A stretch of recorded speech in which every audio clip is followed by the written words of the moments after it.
မီတာ9000ကောင်းကင်အောက်ပြေးပွဲမှာအမျိုးသမီးတစ်ယောက်ဟာဘိုးဆွဲပြီးချန်ပီယံဖြစ်သွားခဲ့ပါတယ်။ဒါကိုမြင်လိုက်ရတဲ့အမျိုးသားတစ်ယောက်ကတော့သူမဟာသူထင်ထားတာထက်ပိုပြီးအစွမ်းထက်မှန်သိသွားတဲ့အခါသူတို့ရဲ့စစ်ဆက်ပွဲကိုဖျက်တောက်ခဲ့မိတဲ့အတွက်အကြီးအကျယ်နောင်တရသွားပါတော့တယ်။တကယ်တော့သူတို့နှစ်ယောက်ဟာလူချင်းမစုံဘူးခင်ကလေးကအဖိုးဖြစ်သူတွေရဲ့သဘောထားနဲ့စစ်ဆက်ထားကြတာပါ။အမျိုးသားကငါဒီမိန်းမကိုဘယ်တော့မှလက်မထပ်ဘူးလို့တငယ်ချင်းတွေကိုပြောတာကိုအမျိုးသမီးကအမှတ်မထင်ကြားသွားခဲ့ပါတယ်။အဲဒါကြောင့်သူမကစစ်ဆက်ပွဲဖျက်ဖို့မက်ဆေ့ချ်ပို့ခဲ့ပြီးသူကလည်းဝမ်းသာအားရသဘောတူခဲ့ပါတယ်။ဒါပေမဲ့လမ်းခွဲပြီးမကြခင်မှာပဲကဖေးတစ်ခုမှာသူမကိုမြင်ချင်းသူကအသက်ထွက်မတက်ချစ်မိသွားခဲ့ပါတယ်။အဲ့ဒီမိန်းကလေးဟာသူကိုယ်တိုင်ညှင်းပယ်ခဲ့တဲ့စစ်ဆက်သူဟောင်းဖြစ်မှန်တငယ်ချင်းဖြစ်သူကပြောပြမှသိလိုက်ရတဲ့အခါသူဘာကိုလက်လွတ်လိုက်ရလဲဆိုတာသဘောပေါက်သွားပြီးအချစ်ကိုပြန်လိုက်ရှာပါတော့တယ်။သူမရဲ့အချစ်ကိုပြန်ရဖို့အတွက်အမျိုးသားဟာစားတောက်ဆိုင်တစ်ခုမှာတိုက်ဆိုင်တွေ့တယ်လို့မျိုးဟန်ဆောင်ပြီးထိုင်ကုန်လို့မရှိလို့ဝိုင်းမြထိုင်မရစေလို့မူသားသုံးပြီးဘေးနားမှာကတ်ထိုင်ခဲ့ပါတယ်။ဒါပေမဲ့သူကျေနပ်လို့မဆုံးခင်မှာပဲသူမကိုဝိုင်းဝန်းပိုးပတ်နေတဲ့အနှောက်အယှက်ပေးသူအမျိုးသားတစ်ယောက်ကအတင်းဝင်ထိုင်လာခဲ့ပါတယ်။အဲ့ဒီအမျိုးသားကငါးရိုးနှွင်ပြီးသူမကိုအတင်းအဓမ္မစားခိုင်းနေတဲ့အချိန်မှာ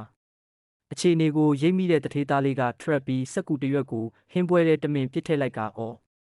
sorry ကျွန်တော်ဖြက်စီးမိသွားပြီဆိုပြီးခွက်လွတ်တစ်ခုနဲ့အမိုက်စားလဲပေးကကဲတင်ခဲ့ပါတယ်။ဒါရင်မကပဲအဲ့ဒီကောင်ကစနေနေ့ကျရင်ရုပ်ရှင်ကြည့်ဖို့ရန်ရှာပြီးအတင်းချိန်နေတာကြောင့်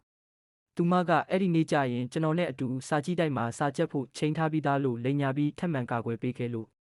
အနှောက်အယှက်ပေးသူဟာအရှက်ရပြီးထွက်သွားခဲ့ရပါတယ်။ဒါပေမဲ့အဲ့ဒီကောင်ကလက်မလျှော့ပဲထိုနေ့ညမှာပဲမိန်းကလေးရဲ့အဆောင်အောက်မှာဖျောင်းတိုင်တွေကိုနှလုံးသားပုံစံပြုလုပ်ပြီးအများရှိမှတချင်းဆိုကရီးစားစကားအတင်းလာပြောပါတော့တယ်။ဘေးကအကြောင်းသားတွေကလည်းအဖြေပေးလိုက်ဆိုပြီးဝိုင်းအောင်နေကြတာကြောင့်သူမကငါစိတ်မဝင်စားဘူးလို့ပြက်ပြက်သားသားညှင်းပယ်ခဲ့ပါတယ်။ဒါပေမဲ့အဲ့ဒီကောင်ကလူအုပ်ကြီးရဲ့စူညံတန်ကိုအခွင့်ကောင်းယူပြီး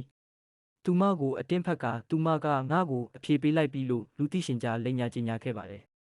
ဒါနဲ့မကပဲသူမရဲ့နာနာကပ်ပြီးမင်းငါ့ကိုညင်းရင်ဒီကြောင်းတစ်ခုလုံးမှာမင်းကိုတိတ်ခါကြအောင်ကောလာဟာလာတွေဖြန့်ပြစ်မယ်လို့ရုပ်မာစွာချင်းချောက်လိုက်ပါတော့တယ်ဒေါသချောင်းချောင်းထွက်သွားတဲ့သူမဟာ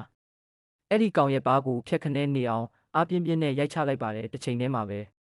ဒီမြင်ကွင်းကိုအဆအဆုံးစောင့်ကြည့်နေတဲ့ဆေးဆက်သူဟောင်းတထေးသားလေးကရှေ့ကိုအပြေးလွှားတက်လာပြီးအဲ့ဒီကောင်ရဲ့ခေါင်းပေါ်ကိုရေပလင်းနဲ့တွန်းလောင်းချပစ်လိုက်ကမင်းသူမကိုမလေးစားရင်သူမကိုချစ်တယ်လို့ပြောဖို့မင်းမှာအရေးချင်းမရှိဘူးလို့ရေရဲဝံ့ဝံ့ကြုံသွားပြီးအမိုက်စားကာကွယ်ပေးလိုက်ပါတော့တယ်